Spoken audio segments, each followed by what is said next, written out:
It's the 1980s. A man in a traditional kurta and skullcap is walking through the streets of Lahore, Pakistan, when a Maulana stops him.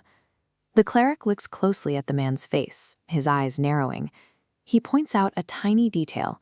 The man has pierced ears. In Pakistan at the time, Muslim men did not pierce their ears. It was a dead giveaway that the man standing in front of him was a Hindu. The consequences of this mistake are absolute. If this cleric alerts the ISI, Pakistan's intelligence agency, the man will be detained, tortured, and killed. There is no backup team waiting around the corner. The cleric pulls the man into a small room and shuts the door. He opens a cupboard to reveal small idols of Hindu deities. The cleric confesses that he is actually a Hindu himself, living in deep cover since his family was killed decades earlier. He looks at the spy, tells him to get plastic surgery before someone else notices, and lets him walk free. The man who walked out of that room was Ajit Doval. He didn't escape by pulling a concealed weapon or fighting his way out. He survived through pure nerve, keeping his composure entirely intact until the tension broke. Doval's career was built on the mechanics of human behavior rather than ballistics. He spent decades in the field, neutralizing nuclear programs, diffusing insurgencies, and infiltrating armed compounds without ever needing to fire a shot. By the late 1970s, Indian intelligence faced a massive blind spot.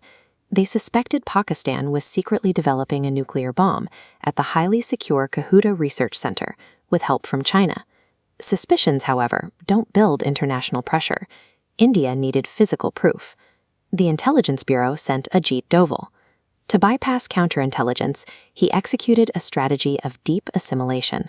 He spent 7 entire years living in Pakistan. He perfected his Urdu, memorized local political history, and immersed himself so deeply in Islamic practices that no one ever questioned his identity. He became completely invisible. To get the proof India needed, Doval deployed a highly specific field tactic. He noticed a barber shop right outside the Kahuta facility where the nuclear scientists went to get their haircut. Doval disguised himself as a beggar, sitting outside the shop in torn clothes. When the scientists left, he would sneak in, sweeping up the discarded hair from the floor. He carefully collected these hair clippings and smuggled them back to India. When laboratory technicians analyzed the samples, the results were definitive. The hair contained clear traces of radiation and weapons-grade uranium. India presented this forensic evidence to the international community, triggering a wave of diplomatic pressure and sanctions. This coordinated global pushback stalled Pakistan's procurement of sensitive materials, effectively delaying their nuclear program by 15 years. Fast forward to 1988. The northern Indian state of Punjab is caught in the grip of the Khalistan militant movement. Heavily armed insurgents have holed up inside the Golden Temple, one of the holiest sites in Sikhism. The Indian military has surrounded the complex, but they have a problem. Sending troops in blind will guarantee a massive bloodbath and heavy structural damage to a deeply revered religious site. Doval opted for tactical deception. Disguised as a sweaty, exhausted rickshaw puller wearing a soiled kurta, he approached the temple gates.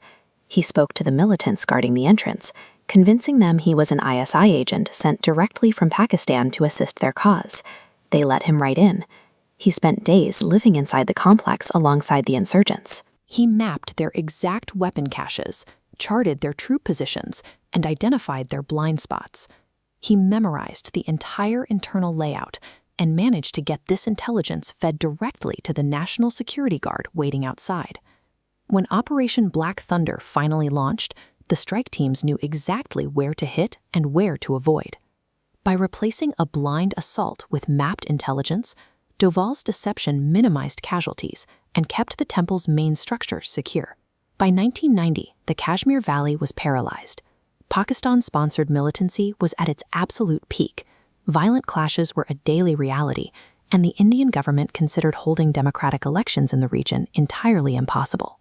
The standard approach would be endless military sweeps. Doval bypassed combat altogether.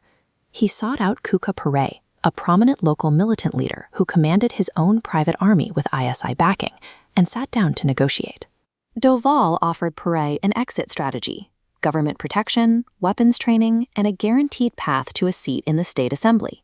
By trading Pare's militant influence for political legitimacy, Doval turned him into a state asset, who then used his own private army to dismantle the local terror networks he once led. Flipping the region's most effective insurgent commander broke the logistical backbone of the movement. This shift in the local power dynamic secured the ground enough for Kashmir to hold its 1996 elections. But undercover tactics have a ceiling. If the national policy above the spy is weak, the spy's leverage disappears.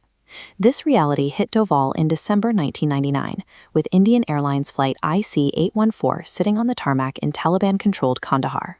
Terrorists had hijacked the plane with 171 passengers on board. The Indian government sent Doval as the lead negotiator. He was operating in entirely hostile territory with zero local support and absolutely no diplomatic leverage.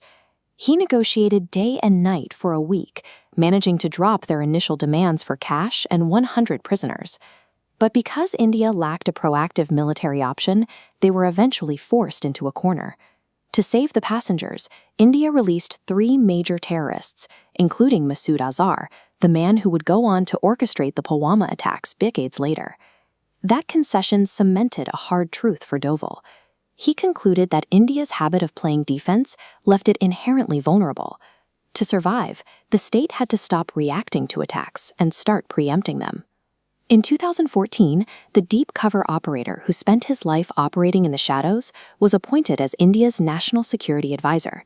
The man who once swept dirt as a beggar to gather intelligence was now the chief advisor to the prime minister, and he brought the lessons of Kandahar with him into the war room.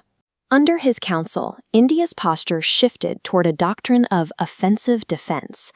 Following the Uri attack, India executed cross-border surgical strikes. After Pulwama, the government ordered airstrikes deep inside Pakistani territory. Domestically, Doval coordinated the security planning for the removal of Article 370 in Kashmir. This proactive approach extends to border management, where India has maintained a hardened stance during standoffs with China at Doklam and Galwan. Today, India's national security policy reflects the influence of a man who spent his life studying the enemy from within. His presence in the cabinet has helped transition the state from reactive defense to a posture where India actively seeks to neutralize threats before they can reach its borders.